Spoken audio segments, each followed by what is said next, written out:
If you've ever wanted to cook alongside a professional chef, you won't find many more talented than Daniel Holzman. The celebrity chef of Meatball Shop Restaurant in New York launched his app Project Foodie when his brother, a TV producer, kept bugging him on how to make his favorite dish.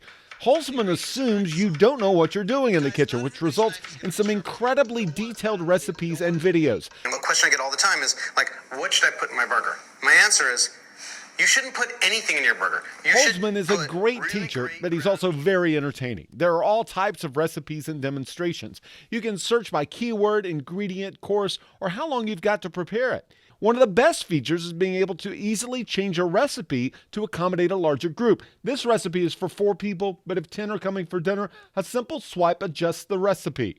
It's the simplicity of the app that makes it so appealing. No ads to skip through, and the app is free. But you can donate a few dollars to help the guys continue adding recipes and shooting videos. It's an entertaining and appetizing app in more ways than one. I'm Jamie Tucker, and Project Foodie is the app of the day.